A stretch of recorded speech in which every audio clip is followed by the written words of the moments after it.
صاحب بات کو کیسے آگے بڑھائیں گے؟ فورم اوپن ہے ماشاءاللہ. یقیناً حضرت ڈاکٹر صاحب نے اور بغدادی صاحب نے اس موضوع کے حوالے سے بہت ہی بڑا اچھا لگا جو انہوں نے بات کر لی، انہوں نے آگے بڑھا دیا، آپ اس کو مزید آگے تاریخی باتیں آپ کے سامنے ماشاءاللہ بڑے شور و بس کے ساتھ پیش فرمائی ہیں. ناظرین کرام کی خاص طور پر جذبہ آپ کے پروگرام کا بھی اور ہمارے شرکاء کرام کا بھی یہی ہے کہ ہماری بیٹیاں، ہماری بہنیں قرآن پاک کی طرف رجوع کر لیں، چونکہ اسی میں ہماری خیر ہے.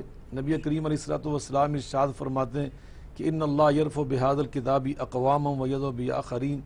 قوموں کا عروج، قوموں کا اقبال، ترقی، خوشحالی وہ قرآن پاک کے ساتھ ہی تمسک میں وابستہ ہے.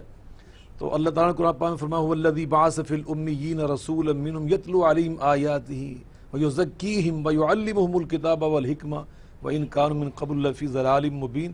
کہ بھٹکے ہوئے لوگ دنیا کے امام اور پیشوا کیسے بنے، نہیں پانے، ان کو قرآن پاک کی تعلیم دی. سبحان اللہ. اور خاص طور پہ خواتین کی ہم بات کر رہے ہیں، قرآن پاک میں بہت ساری، چونکہ جیسے بھی بغدادی صاحب نے کہا کہ بڑا حصہ ہے خواتین کا پوری دنیا میں، ہمارے پاکستان کے اندر بھی یہ صورتحال ہے.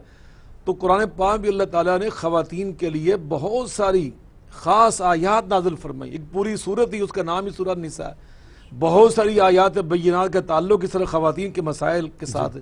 تو اس لیے خواتین کا قرآن پاک کی تفسیر کو پڑھنا، سمجھنا، آگے اس کو پھیلانا، یہ ہمیشہ سے ایک محبوب مشغلہ رہا ہے امت مسلمہ کا.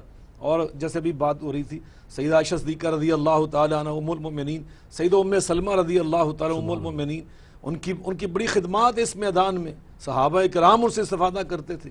اور آج کی جو ہماری کتب تفسیر موجود امہات الکتب، آپ سب اٹھا کے دیکھ لیں، تفسیر طبری اٹھا کے دیکھ لیں، قرطبی اٹھا کے دیکھ لیں، ابن کثیر کو اٹھا کے دیکھیں، وہاں پر جہاں حضرت عبداللہ ابن عباس کا نام آتا ہے، ابھی ڈاکٹر صاحب فرما رہے تھے، وہاں سیدہ عائشہ صدیقہ رضی اللہ تعالیٰ کا ذکر بھی آتا ہے، ام سلمہ کا نام آتا ہے.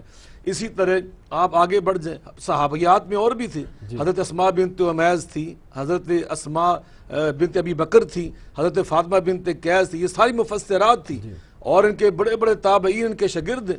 اسی طرح حضرت نفیسہ کی بات کر رہے تھے، امام مالک کی بیٹی، وہ بہت بڑی مفسرہ تھی، بہت بڑا ان کا درس قرآن تھا، وہاں پہ مرد بھی آ کے سنتے تھے. اسی طرح عبد الرحمن کی صاحبزادی تھی حضرت عمر بن عبدالعزیز کے دور میں، وہ ان کا اتنا بڑا وہاں پہ حلقہ درس تھا قرآن پاک کا کہ حضرت عمر بن عبدالعزیز نے ایک امام تھے بڑے معروف ابو بکر بن حزم، ان کی ڈیوٹی لگا دی کہ تم نے وہاں پہ روزانہ حاضر ہونا ہے اور ان کے دروس کو قلم بند کرنا ہے تاکہ میں اس کو شائع کر سکوں. یہ تھا خواتین کا جذبہ اور یہ تھی ان کی خدمات. اسی طرح آپ ذرا اندازہ لگائیں کہ اس دور میں کیا کیا یعنی گراں قدر خدمات تھی خواتین کی. حضرت امام شافعی رحمۃ اللہ علیہ، حضرت نفیسہ یہ حضرت علی کی اولاد میں سے تھی، ان کے شاگرد تھے، وہاں اپنے سارے تلامذہ کو ساتھ لے کے جاتے تھے. اسی طرح ام دردہ صغریٰ ایک بہت بڑا نام ہے، اور ان کے بڑے بڑے یعنی مفسرین کرام، امام زید بن اسلم علماء تفسیر میں ایک بڑا نمایاں مقام رکھتے ہیں. یہ حضرت ام دردہ صغریٰ کے یہ شاگرد ہیں، وہاں سے انہوں نے تفسیر پڑھی. حضرت امام ابن جوزی رحمۃ اللہ علیہ کی 3 مفسرات استاد ہیں، 3 مفسرات، فاطمہ بنت محمد اور فاطمہ بنت ابی حکیم، یہ سارے ان کی اساتذہ ہیں.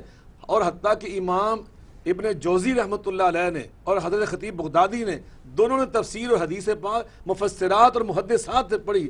حضرت کریمہ ایک بہت بڑی محدثہ گزری ہیں، صحیح بخاری کی تعلیم امام خطیب بغدادی نے پوری بخاری شریف ان سے پڑھی تھی. تو یقیناً جیسے ہمارے مردوں کی خدمات ہیں ہمارے اسلاف کی، ایسے ہمارے اسلام میں خواتین بھی موجود تھی. جی